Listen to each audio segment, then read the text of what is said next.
Hello friends, तो फिर एक बार स्वागत है आपका अपने यूट्यूब चैनल टारगेट एग्जाम में। तो उम्मीद करती हूँ आप लोग बहुत अच्छे होंगे। तो देखिए, आज का जो हमारा सेशन है वो है सीडीपी बाल विकास के ऊपर। क्योंकि सीडीपी में 30 क्वेश्चन आते हैं और किस किस तरह के क्वेश्चन आते हैं यहाँ पर मैंने लेने की कोशिश की है। तो आप लोग वीडियो को शुरू से लेकर एंड तक देखें और कमेंट करके बताएं कि आपको कैसी लगी। कोई डाउट हो वो भी आप क्लियर कर सकते हैं। तो चलिए शुरू करते हैं आज की वीडियो का पहला प्रश्न। एक समावेशी व्यवस्था में कौन किसकी जरूरतों के अनुसार यथोचित संयोजन कर सकता है। एक समावेशी व्यवस्था में कौन किसकी जरूरतों के अनुसार यथोचित संयोजन कर सकता है। अभिभावक स्कूल की जरूरतों के अनुसार, ये रॉन्ग पॉइंट आपका है। स्कूल छात्र की जरूरतों के अनुसार हो सकता है। छात्र स्कूल की जरूरतों के अनुसार ऐसा नहीं हो सकता। छात्र नहीं बदलेगा स्कूल की जरूरतों के अनुसार, तो ये आपका रॉन्ग पॉइंट है। छात्र शिक्षक की जरूरतों के अनुसार, ये भी आपका रॉन्ग पॉइंट है। तो देखिए इसमें सही आपका क्या हुआ, स्कूल छात्र की जरूरत के अनुसार। तो आपका सही जो होगा वो बी ऑप्शन होगा। एक समावेशी व्यवस्था में जो स्कूल होता है वो छात्र की जरूरत के अनुसार अपने में परिवर्तन करता है। अब देखिए स्कूल के जो बच्चे होते हैं उनके अनुसार स्कूल क्या करेगा, अपने आप को चेंज करेगा, अपने जो नियम होंगे उनको चेंज करेगा। क्योंकि जो शिक्षा है वो कैसी है, वो बाल केंद्रित शिक्षा है। तो बच्चे को सेंटर में रखकर ही शिक्षा देनी है। तो स्कूल जो है वो बच्चे के अनुसार चलेगा, ना कि बच्चा स्कूल के अनुसार। तो देखिए ऑप्शन बी आपका राइट हो जाएगा। नेक्स्ट क्वेश्चन है, 4 साल के राहुल को एक गुड़िया उपहार में मिलने पर वह बोला, मैं इसका क्या करूंगा, लड़के गुड़िया से नहीं खेलते। यह क्या दर्शाता है। देखिए इस तरह के क्वेश्चन हर बार पूछे जाते हैं आपके एग्जाम में, भले ही वहां पर नाम चेंज हो, जैसे कि यहाँ पर राहुल को लिया गया। अब देखिए क्या दर्शाता है ये, जेंडर प्रासंगिकता या फिर जेंडर रूढ़िवादिता या जेंडर पक्षपात या जेंडर समता, क्या दर्शाता है। तो देखिए ये दर्शाता है जेंडर रूढ़िवादिता। इसके अलावा कभी कभी आयोग इसमें जो ऑप्शन होते हैं उसमें जेंडर पक्षपात भी डाल देता है। तो आयोग के अनुसार ये दोनों ही सही है, ऑप्शन बी या ऑप्शन सी। कभी कभी ये दोनों लिखे होंगे, उसमें ये भी लिखा होगा नन ऑफ दीज, इसका मतलब ये दोनों ही सही हैं। तीसरा ऑप्शन होगा इनमें से कोई नहीं। तो देखिए आयोग के हिसाब से ये दोनों ही ऑप्शन सही है, इसलिए मैंने इसमें दोनों ही ऑप्शन को लिया, दोनों को ही सही बता रही हूँ। तो आपके बुकलेट में इनमें से कोई भी ऑप्शन आता है तो आप सही कर सकते हैं। यदि दोनों आते हैं तो दोनों भी सही होंगे, उसके हिसाब से वहां ऑप्शन लिखे होंगे। अब देखिए कैसे होता है जेंडर पक्षपात, क्या होता है इसमें। देखिए कोई ऐसी बात कहना जो सिर्फ लड़कों पर लागू हो रही हो या फिर सिर्फ लड़कियों पर लागू हो रही हो, उसके लिए कोई तर्क नहीं है। जैसे कहा जाए कि सिर्फ लड़कियां ही होम साइंस पढ़ सकती हैं, तो देखिए क्या लड़के होम साइंस नहीं पढ़ सकते हैं, लड़कियां ही क्यों होम साइंस पढ़ सकती हैं। यदि कहा जाए कि सिर्फ लड़का ही विज्ञान पढ़ सकता है, तो बताइए क्या आज की लड़की विज्ञान नहीं पढ़ सकती। तो देखिए इसका जो आंसर किस तरह से होगा, नन ऑफ दीज में ही आपको मिलेगा बुकलेट में। अब देखिए जेंडर पक्षपात क्या होता है, जिसे इंग्लिश में जेंडर वाइज बोलते हैं, और जेंडर रूढ़िवादिता जो होती है उसको क्या बोलते हैं, जेंडर स्टीरियोटाइप। तो देखिए ये दोनों ही ऑप्शन आपके सही हैं। ऐसे कथन को क्या बोलते हैं, लिंग पूर्वाग्रह ये भी कहलाते हैं। लिंग पूर्वाग्रह भी ऐसे कथन को कहा जाता है। आप देखते हैं क्वेश्चन नंबर 3, एक बाल केंद्रित कक्षा में अधिगम कैसा होना चाहिए। एक बाल केंद्रित कक्षा में अधिगम, देखिए इसके ऑप्शन है उद्दीपन प्रतिक्रिया समूह के युग्म द्वारा, या पुरस्कार दंड पर निर्भर करता है, या शिक्षक और छात्रों द्वारा सह निर्मित होता है, या पूरी तरह से शिक्षक पर निर्भर होता है और छात्रों की भूमिका निष्क्रिय होती है।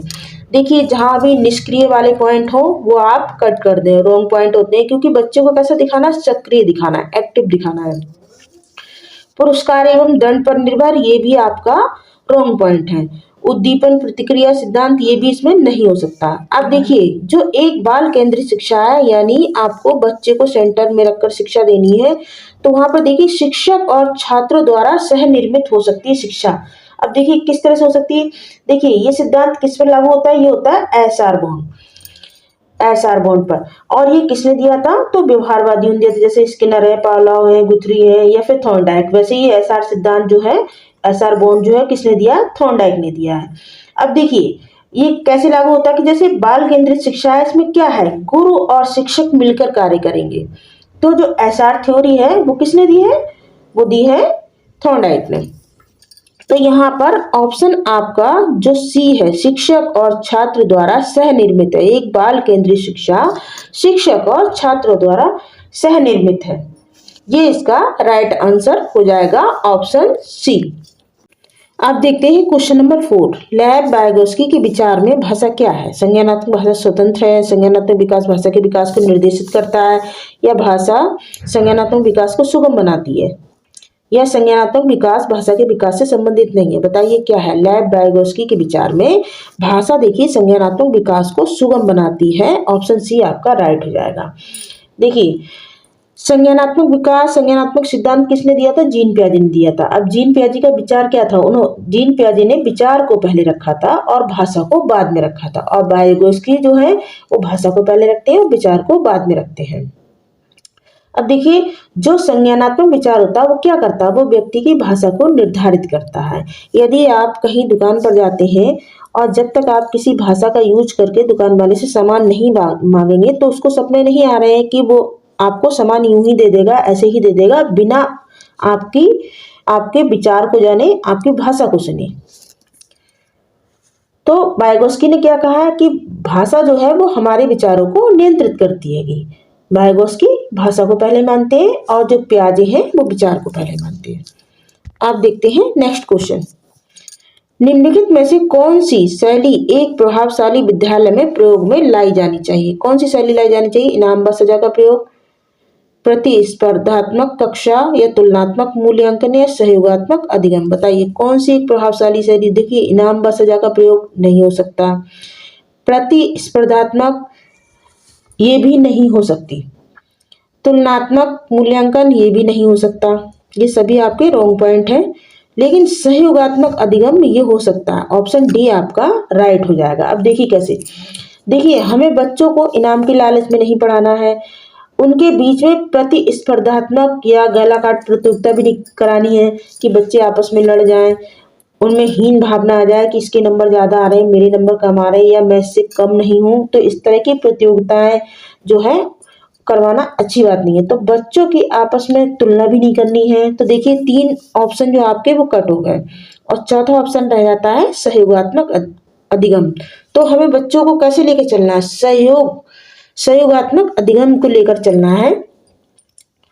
उनको एक समावेशी शिक्षा देनी है और सबको साथ में लेकर चलना है। तो ऑप्शन डी आपका राइट हो जाएगा। नेक्स्ट क्वेश्चन आपका, दिव्यांग छात्रों की शिक्षा के संदर्भ में निम्नलिखित में से किस प्रावधान को राष्ट्रीय शिक्षा नीति 2020 द्वारा बढ़ावा नहीं दिया गया? देखिए यहाँ पर नहीं पूछा गया किसको नहीं दिया गया है। देखिए उपयुक्त इमारत ढांचा ठीक है होना चाहिए, प्रत्येक विद्यार्थी के लिए एक शिक्षा और निजी शिक्षक ऐसा जरूरी नहीं है, लेकिन किसी कंडीशन में हो सकता है। नेक्स्ट है आपका अनिवार्य विशेष शिक्षा, उपयुक्त तकनीकी सुविधाएं। अब बताइए इनमें से कौन सा राइट होगा? देखिए यहाँ पर दिव्यांग बच्चों की बात हो रही है,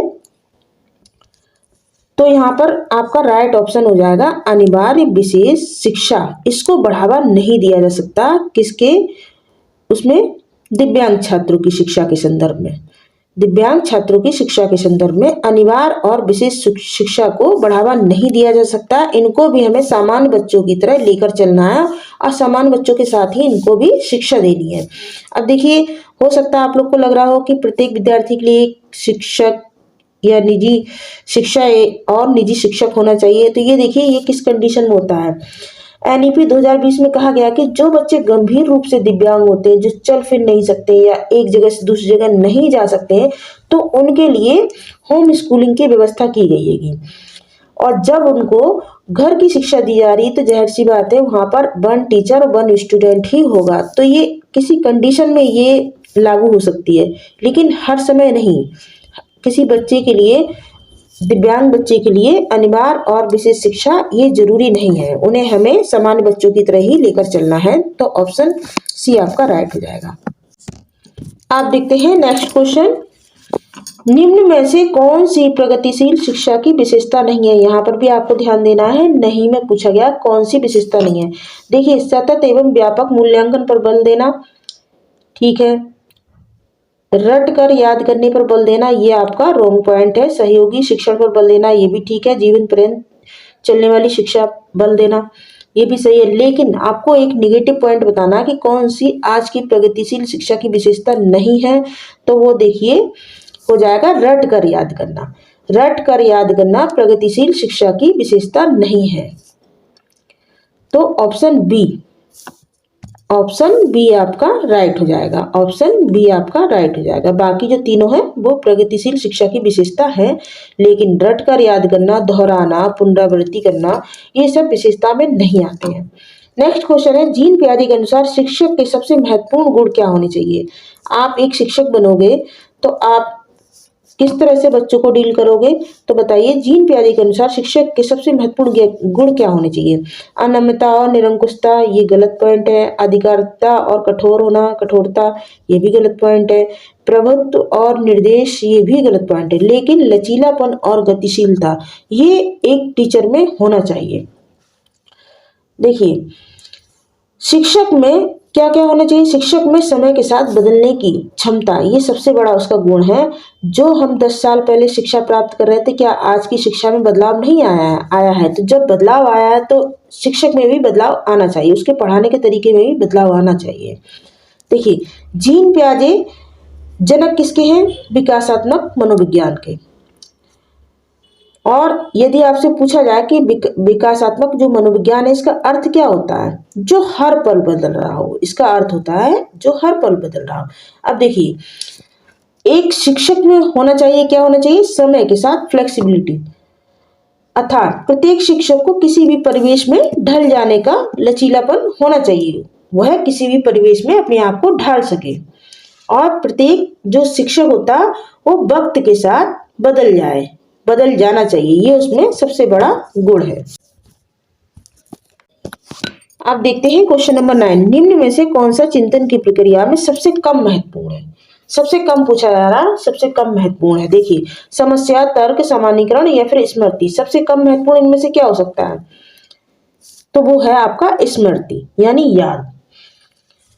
अब देखिए कैसे हो सकता है। देखिए, चिंतन करने के लिए क्या होता है? हमारे पास एक समस्या होनी चाहिए, और जब समस्या होगी तो आप उसको सॉल्व करने के लिए रीजन भी आपके पास होगा। जब आप सोच रहे हैं कि समस्या आपको सॉल्व करनी, तो आप उसका निष्कर्ष तक भी पहुंचना चाहेंगे। और यहाँ पर देखिए, सामान्यीकरण का मतलब क्या होता है? निष्कर्ष होता है। सामान्यीकरण का मतलब निष्कर्ष होता है, निष्कर्ष। तो देखिए, पहला आपका होगा कि आपके पास समस्या होनी चाहिए, उसको सॉल्व करने के लिए रीजन होना चाहिए, और उसके निष्कर्ष तक भी आपको पहुंचना है, यानी उसको सॉल्व भी करना है। तो ये तीनों तो क्या है? बहुत जरूरी पॉइंट है। लेकिन जो ऑप्शन डी है स्मृति, ये आपका कम महत्वपूर्ण है। नेक्स्ट क्वेश्चन है, समाजीकरण का अर्थ। सामाजिक मानदंडों का कठोर रूप से पालन करना, या समाज में समायोजित होना, या सामाजिक मानदंडों के विरुद्ध विद्रोह करना, या फिर सामाजिक विविधता को समझना। बताइए, समाजीकरण का अर्थ क्या है? तो देखिए, समाजीकरण का अर्थ होता है समाज में समायोजित होना। ऑप्शन बी आपका राइट हो जाएगा, ऑप्शन बी। अब देखिए, समाजीकरण का अर्थ क्या होता है? कि अपने आप को समाज के रीति रिवाजों में ढालना, यानी जो समाज होता है वो तुम्हारे अनुसार, समाज के अनुसार बदलना पड़ेगा, उसके हर कायदे, कानून, नियम, रीति रिवाज को मानना पड़ेगा। तो ये समाजीकरण का अर्थ होता है कि आप समाज में समायोजित करना सीखें। नेक्स्ट क्वेश्चन है आपका, बाल केंद्रित शिक्षा के लिए निम्न में से कौन सा कारक आधार है? व्यक्तिगत अंतर, बाल अधिकार, बच्चों की निःशुल्क एवं अनिवार्य शिक्षा, या सभी बच्चे सभी संदर्भ में समान होते हैं। बताइए, बाल केंद्रित शिक्षा यानी जो आज की शिक्षा है वो कैसी है? बालक केंद्रित शिक्षा है। अब इसका आधार पूछा जा रहा है आपसे, क्या आधार हो सकता है? तो देखिए, ऑप्शन ए आपका राइट होगा, क्योंकि आज की जो शिक्षा है वो कैसी है? बालक केंद्रित शिक्षा है, और यहाँ पर बच्चे को ध्यान में रखकर ही हमें क्या करना है? शिक्षा देनी है। अब इसमें देखिए क्या होता है, बच्चे जो होते हैं वो एक से नहीं होते हैं, समान नहीं होते हैं, उनमें क्या पाया जाता है? व्यक्तिगत अंतर पाया जाता है। तो यही एक कारक जो है बाल केंद्रित शिक्षा का आधार है, यानी व्यक्तिगत अंतर। ऑप्शन ए आपका राइट हो जाएगा।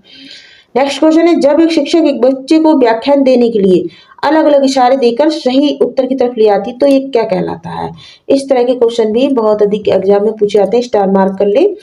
तो देखिए क्या कहलाता है, जब एक शिक्षक जो है बच्चे को व्याख्यान देने के बजाय अलग अलग इशारे देकर सही उत्तर की तरफ ले आती तो ये क्या कहलाता है।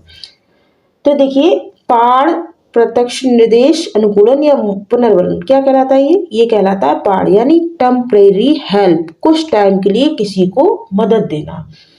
अब देखिए पाढ़ इसको क्या बोलते हैं इंग्लिश में, इसको बोलते हैं स्कैफोल्डिंग। इसका मतलब होता है सहायता देना। अगर आपसे पूछा जाए कि ZPD क्या होता है, तो देखिए इसका मतलब होता है सहायता लेना, किसी से सहायता लेना। तो यहाँ पर आपका जो राइट ऑप्शन होगा वो होगा ऑप्शन ए, पाढ़, यानी टेम्परेरी हेल्प। जो शिक्षक है वो बच्चे को क्या कर रही है, शिक्षिका जो है वो बच्चे को एक टेम्परेरी हेल्प दे रही है। नेक्स्ट क्वेश्चन, लेव वाइगोत्स्की के सिद्धांत के अनुसार स्वयंवाद जो हमारी सोच या व्यवहार को दिशा देता है डॉट कहलाता है, क्या कहलाता है, तथा उसे डॉट किया जाना चाहिए। क्या किया जाना चाहिए बताइए। जो एक निजी संवाद होता है, स्वयंवाद होता है, बताइए उसको क्या बोलते हैं। तो देखिए लेव वाइगोत्स्की के अनुसार उसको बोलते हैं निजी संवाद। क्या बोलते हैं, निजी संवाद। और यहाँ पर आ जाएगा आपका निजी संवाद और यहाँ पर आएगा आपका प्रोत्साहित, यानी लेव वाइगोत्स्की के सिद्धांतों के अनुसार जो स्वयंवाद होता है वो हमारी सोच व व्यवहार को दिशा देता है, तो वो कहलाता है निजी संवाद, तथा उसे क्या किया जाना चाहिए, प्रोत्साहित किया जाना चाहिए, प्रोत्साहित किया जाना चाहिए।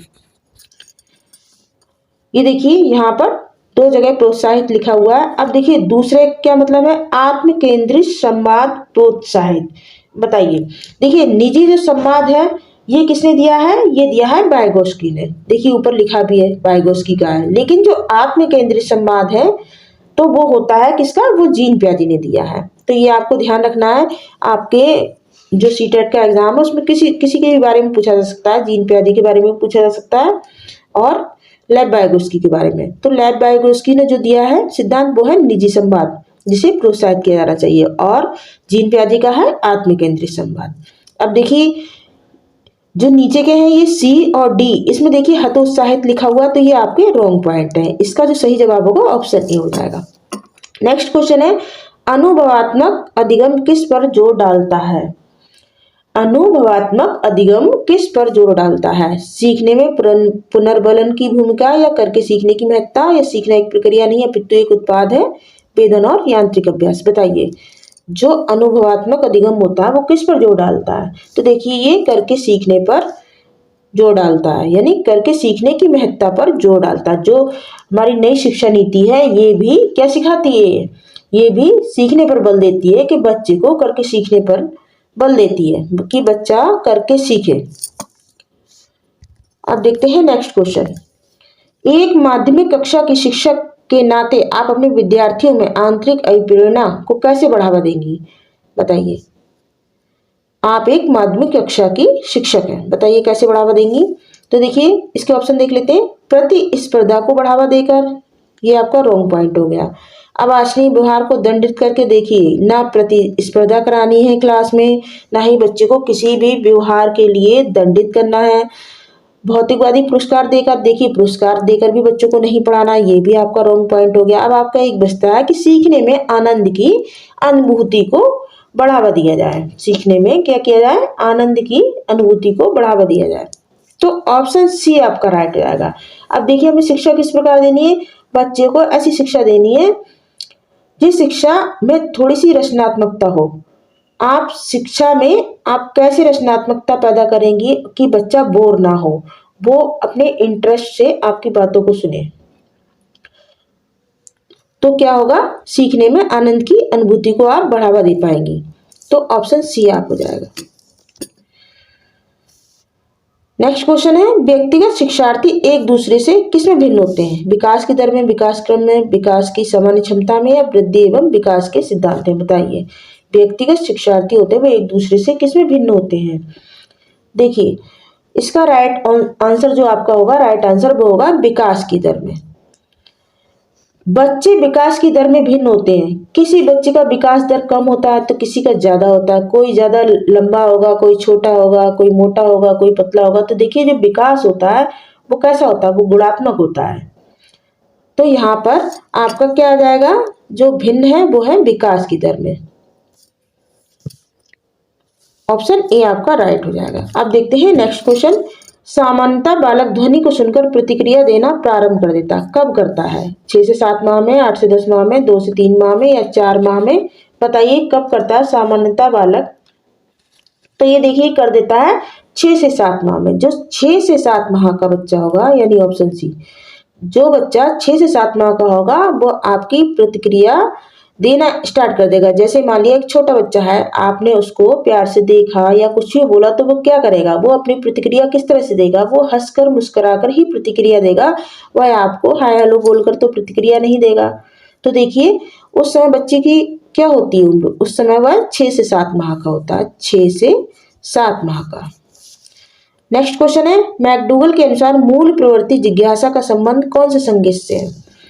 भय, घृणा, आश्चर्य या भूख, किससे है? तो देखिए उसका संबंध है आश्चर्य से, संवेग। जिज्ञासा जो है ना उसका संबंध किससे है? आश्चर्य से है। अब देखिए कैसे, मूल प्रवृत्तियों की संख्या यदि पूछा जाए तो ये है कितनी? 14। इसके सिद्धांत पूछे जाए, किसने दिया है? जो मूल प्रवृत्ति है इसका सिद्धांत किसने दिया? तो ये दिया है मैकडूगल ने। अब देखिए जिज्ञासा कब होती है? जब हम किसी चीज के बारे में जानना चाहते हैं। यदि मान लिया कि हमारा बर्थडे है और किसी ने हमें गिफ्ट दिया तो हम उसके बारे में जरूर जानना चाहेंगे, जिज्ञासु होंगे कि उन्होंने, सामने वाले ने हमें क्या गिफ्ट दिया है। तो समझ लीजिए यही जिज्ञासा है। अब देखते हैं नेक्स्ट क्वेश्चन। विकास कभी ना समाप्त होने वाली प्रक्रिया है। यह विचार किससे संबंधित होता है? अंतः संबंध का सिद्धांत, निरंतरता का सिद्धांत, एकीकरण का सिद्धांत या अंतःक्रिया का सिद्धांत?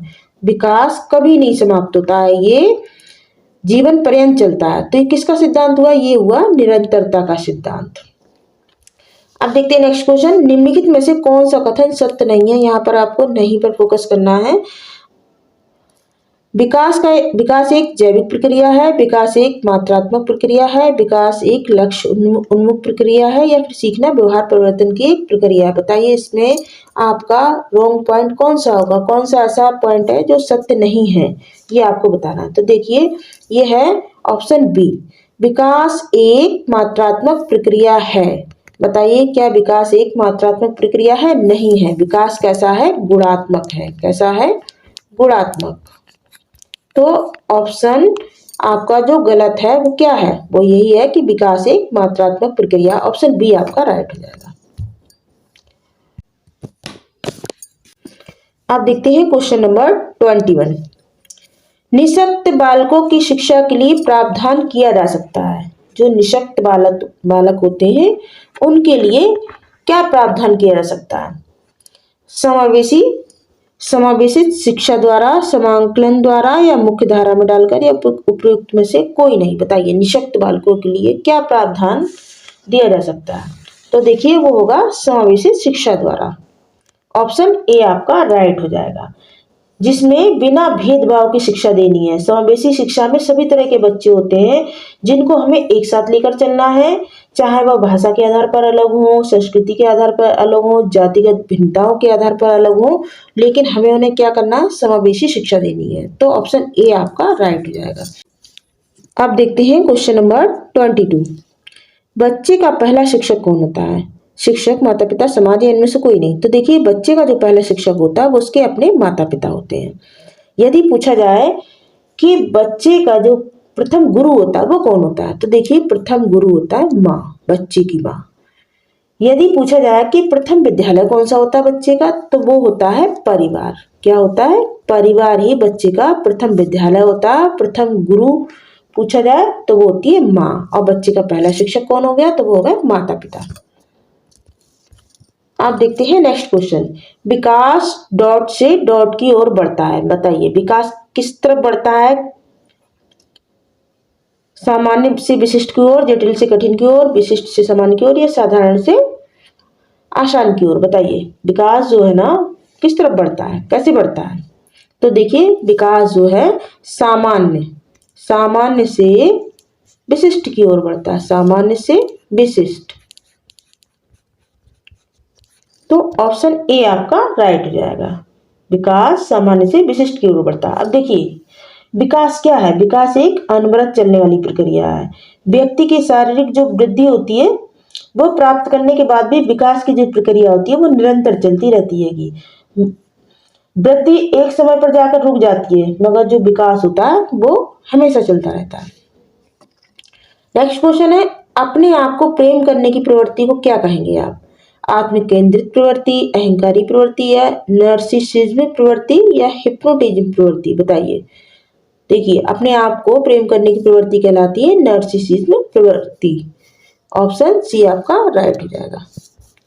अब देखते हैं नेक्स्ट क्वेश्चन, जो कि इस वीडियो का लास्ट क्वेश्चन है। शिक्षक होने पर मैं अपनी कक्षा में उन विद्यार्थियों को अधिक पसंद करूंगा, कि मैं एक शिक्षक हूं और मैं अपने कक्षा में उन विद्यार्थियों को अधिक पसंद करूंगी जो, बताइए क्या हो सकते हैं? जो उच्च परिवारों को से संबंधित हो, आज्ञाकारी हो, देखने में सुंदर हो, या कक्षा में अधिक क्रियाशील हो। बताइए आप कैसे बच्चों को पसंद करना चाहेंगी?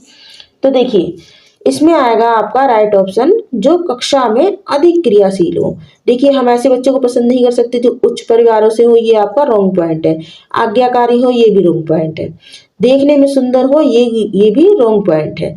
अगर जो सही पॉइंट है वो ये आपका कि कक्षा में अधिक क्रियाशील हो। कौन क्रियाशील हो? बच्चे, क्योंकि हमें कक्षा में सक्रिय बच्चा ढूंढना है और बच्चे को सक्रिय रखना है। तो ये आपका राइट पॉइंट हो जाएगा कि शिक्षक होने पर मैं अपनी कक्षा में उन विद्यार्थियों को अधिक पसंद करूंगा जो कक्षा में अधिक क्रियाशील हो। Thanks for watching. यदि आपको वीडियो अच्छा लगा हो तो इसको ज़्यादा से ज़्यादा शेयर करें, लाइक करें, कमेंट करें और चैनल को सब्सक्राइब करें। Thank you.